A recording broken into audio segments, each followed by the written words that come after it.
யோக ஞான சித்தர் ஓம் ஸ்ரீ ராஜயோக குருவே, உங்கள் நாமம் பாட பாட இன்பம் பொங்கி வருமே.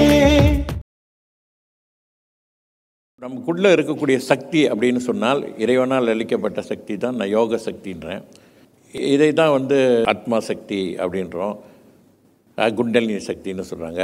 ஒரு மனிதன் தேகத்தில் ஒரே ஒரு சக்தி தான் இருக்க முடியும், நிறைய சக்தி இருக்கிறதுக்கான வாய்ப்பு இல்லை.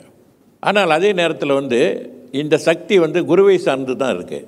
நீங்கள் எந்த மாதிரி குருக்கிட்ட போய் என்ன பெறுறீங்களோ அதுக்கேற்றாப்புல அந்த சக்தியின் மூலமாக அனுபவங்கள் ஏற்படுகின்றன. அது குருக்கிட்ட தான் இருக்குது. உங்கள் குரு ஒரு குரு அவர்கிட்ட ஓகே சித்திகள் இருக்கா, சக்திகள் இருக்கா, இறை தரிசனம் பெற்றிருக்காரா அப்படின்னு பார்த்தீங்கன்னா, அந்த மாதிரி ஒரு குருக்கிட்ட நீங்கள் போய் அந்த சக்தியை நீங்கள் உணர்ந்து கொண்டால் உங்களுக்கு அந்த நிலைகள்லாம் வரும். ஏன்னா குருக்கிட்ட இருந்தால்தான் உங்கள்கிட்ட வரும். இப்போ குருக்கிட்டே ஒன்றும் இல்லாமல் இருந்துட்டு நான் சும்மா வாய் வார்த்தையிலே பேசிக்கிட்டே இல்லை அந்த சித்தரோட மந்திரம் படிங்க, இந்த சித்தரோட மந்திரம் படிங்க, அவர் சமாதியில் உள்ள மந்திரம் படிங்க எல்லாம் வந்துடும்னா அது மன ரீதியாக தான் வேலை செய்யும். அது மனதின் சக்தி. யோக ஞான சித்தர் ஓம் ஸ்ரீ ராஜ